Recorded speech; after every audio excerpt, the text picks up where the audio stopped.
గుమ్మడికాయల దొంగ ఎవరంటే భుజాలు తడుముకున్నట్లుగా చెవిరెడ్డి కొన్ని సెంటిమెంట్ డైలాగులతో స్పందించాడు.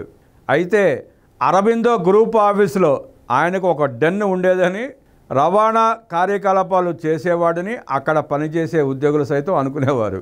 చెవిరెడ్డితో పాటు ఆయన కుమారుడు పిల్ల చెవిరెడ్డి కూడా తరచూ అక్కడికి వచ్చేవాడని ఆ ఉద్యోగులు ఎవరిని అడిగినా చెబుతారు. తయారీ నుండి రిటైల్ లిక్కర్ వరకు క్యాష్ అండ్ క్యారీ కంటైనర్ల స్థాయిలో కరెన్సీ కట్టల రవాణా జరిగింది. ఇందులో ఈయన ప్రమేయం ఉందో లేదో తేల్చేలోపు మద్యానికి తండ్రిని సోదరుడిని పోగొట్టుకున్న నేను దానికి వ్యతిరేకం అంటూ ఈ రేంజ్ సెంటిమెంట్ కథ వినిపిస్తున్నాడు.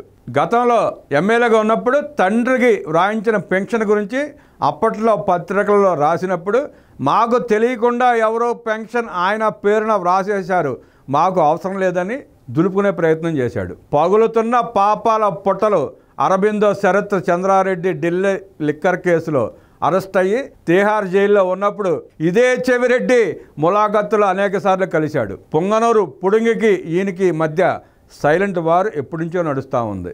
అటవీ భూముల నుండి మఠం భూముల వరకు తమను ఇరికిస్తున్నారనే అనుమానాలున్న పెద్దిరెడ్డి పిల్ల పెద్దిరెడ్డి కలిసి కొంత సమాచారం అందించినట్టున్నారు అనే ఉలికిపాటు గగ్గురుపాటు చెవిని బాగా మెలిపెడుతోంది. రాజకీయ సమీకరణాలు అసంతృప్తులు రాజారెడ్డి కాలంలో భూమన బ్రదర్స్ విజయసాయిరెడ్డితో పాటు వీరంతా ఒక బ్యాచ్ అయినా సీనియర్ అయినా మంత్రి పదవులు ఈయనకి రాలేదు.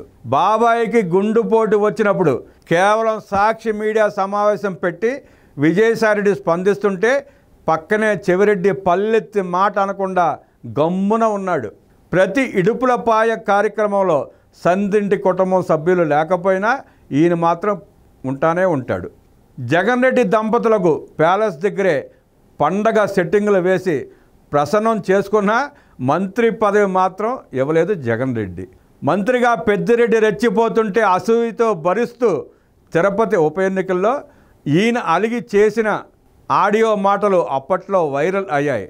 అప్పుడు కడప నుండి ఓటర్లను దర్శనాలకు పాస్పోర్ట్లు అని చెప్పి పంచిన డబ్బులు కూడా లిక్కర్ డబ్బులే అనేది కొన్ని అనుమానాలు. రాజారెడ్డి గ్యాంగ్ సీనియర్ అయిన విజయసాయిరెడ్డి నుండి పార్టీ సమన్వయ పదవీ బాధ్యతలు కూడా ఆయనకు వయసు అయిపోయింది అని ఈయనకు నాలెడ్జ్ ట్రాన్స్ఫర్ చేయడం మనకు తెలిసిందే. ఈయనకి వయసు ఏమో తక్కువ. కొత్త ముఠాకు పాత ముఠాకు మధ్య వేల కోట్ల మద్యం కుంభకోణం పంపకాలలో వచ్చిన తేడాతో జగన్ రెడ్డి భారతిరెడ్డి సహాయకుల వరకు పాత్రలు దొరికాయి. రవాణా డెలివరీ గమ్యస్థానం గురించి దర్యాప్తు దశలో ఈయన భుజాలు తడుముకుంటున్నాడు. తుడాలో ఈయన కుటుంబ సంస్థతో మేసిన అవినీతి మీద కూడా ఫిర్యాదులు విచారణలు మొదలయ్యాయి. శ్రీవారి పవిత్ర పాదాల వద్ద రాజారెడ్డి ముఠా సభ్యులు చేసిన పాపాలు ఒక్కటి కావు. ఏకంగా తిరుమల ఆలయ వ్యవస్థలోనే వేలాది మంది మావారు ఉన్నారు అని బహిరంగంగా బ్లాక్మెయిల్ చేస్తూ ఈనాటికి చేయిస్తున్న పాపాల పరంపర కొనసాగుతూనే ఉంది.